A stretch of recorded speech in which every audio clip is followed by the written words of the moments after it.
Subconscious mind हमारी मानसिक कार्यप्रणाली के एक हिस्से को संदर्भित करता है जो सचेत जागरूकता के स्तर से नीचे होता है।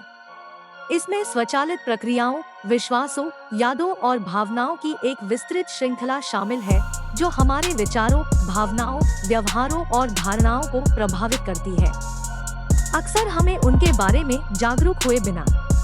यह एक अवधारणा है जिसे विभिन्न मनोवैज्ञानिक और दार्शनिक सिद्धांतों में खोजा गया है। अवचेतन मन सचेतन ध्यान देने की आवश्यकता के बिना कई नियमित कार्यों और प्रक्रियाओं को संभालता है। इनमें सांस लेना, दिल की धड़कन का नियमन और कुछ उत्तेजनाओं के प्रति प्रतिवर्ती प्रतिक्रियाएं जैसी चीजें शामिल हो सकती हैं।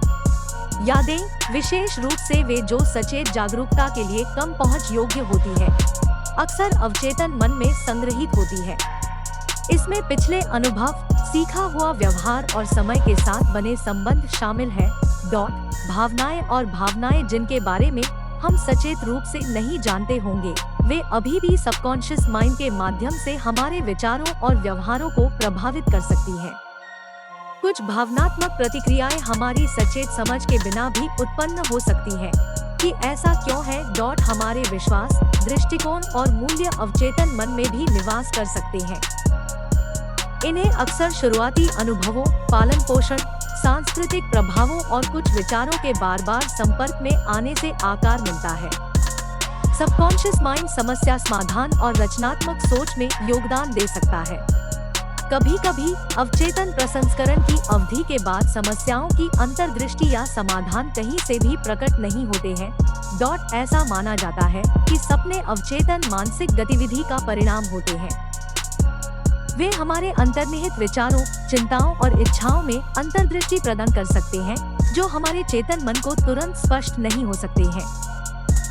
हमारे कई दैनिक व्यवहार सबकॉन्शियस माइंड में संग्रहित आदतों से संचालित होते हैं।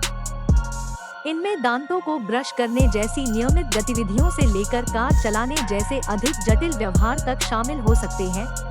अवचेतन मन हमारे चेतन विचारों और निर्णयों को प्रभावित कर सकता है। उदाहरण के लिए, पूर्वाग्रह, भय और इच्छाएं जिनके बारे में हमें जानकारी नहीं होती, वे हमारे द्वारा चुने गए विकल्पों को प्रभावित कर सकते हैं। सबकॉन्शियस माइंड की खोज मनोविश्लेषण, संज्ञानात्मक मनोविज्ञान और तंत्रिका विज्ञान सहित विभिन्न मनोवैज्ञानिक विषयों का केंद्र रही है।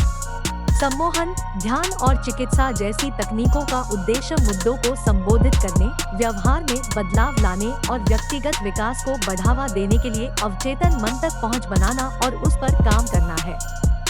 यह ध्यान रखना महत्वपूर्ण है कि अवचेतन मन की अवधारणा विभिन्न सैद्धांतिक रूपरेखाओं के बीच भिन्न हो सकती है और यह अभी भी मनोविज्ञान के क्षेत्र में चल रहे शोध और बहस का विषय है। Many experts in psychology believe that कि भले ही हमारा अपने सबकॉन्शियस माइंड पर पूरा नियंत्रण न हो, लेकिन हम इसे कुछ हद तक प्रभावित कर सकते हैं। हमारा अवचेतन मन हमारे विचारों, भावनाओं और व्यवहारों को आकार देने में महत्वपूर्ण भूमिका निभाता है, जो अक्सर पिछले अनुभवों और सीखे गए पैटर्न पर आधारित होता है। अपने विचारों, आदतों और दृष्टिकोणों को बदलने के लिए सचेत रूप से काम करके हम समय के साथ अप्रत्यक्ष रूप से अपनी अवचेतन प्रक्रियाओं को प्रभावित कर सकते हैं। कुछ व्यक्ति अपने सबकॉन्शियस माइंड को प्रभावित करने के लिए विजुअलाइजेशन और सकारात्मक पुष्टि का उपयोग करते हैं। किसी वांछित परिणाम की बार-बार कल्पना करने या सकारात्मक विश्वासों की पुष्टि करने से यह सोचा जाता है कि ये सुझाव अंततः अवचेतन विचार प्रक्रियाओं को प्रभावित कर सकते हैं। हिप्नोथेरेपी एक अभ्यास है जिसमें अवचेतन मन तक पहुंचने के लिए केंद्रित ध्यान की स्थिति को प्रेरित करना शामिल है, जिसे अक्सर ट्रांस के रूप में जाना जाता है। इस अवस्था के दौरान व्यक्ति उन सुझावों के प्रति अधिक खुले हो सकते हैं जो उन्हें विशिष्ट मुद्दों का समाधान करने या कुछ व्यवहार बदलने में मदद कर सकते हैं।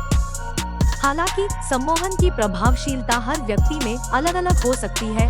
आपका सबकॉन्शियस माइंड एक शक्तिशाली शक्ति है।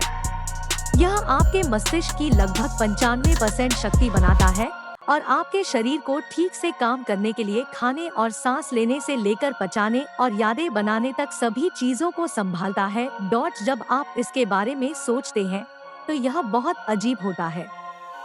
सबकॉन्शियस माइंड रचनात्मक नहीं है, यह चुटकुले नहीं समझता है, और यह वह सब कुछ याद रख सकता है जो आपने किया है, कहा है या देखा है। आपके मस्तिष्क का शेष 5% चेतन मन भौतिक दुनिया के साथ बातचीत करने का एकमात्र उद्देश्य है।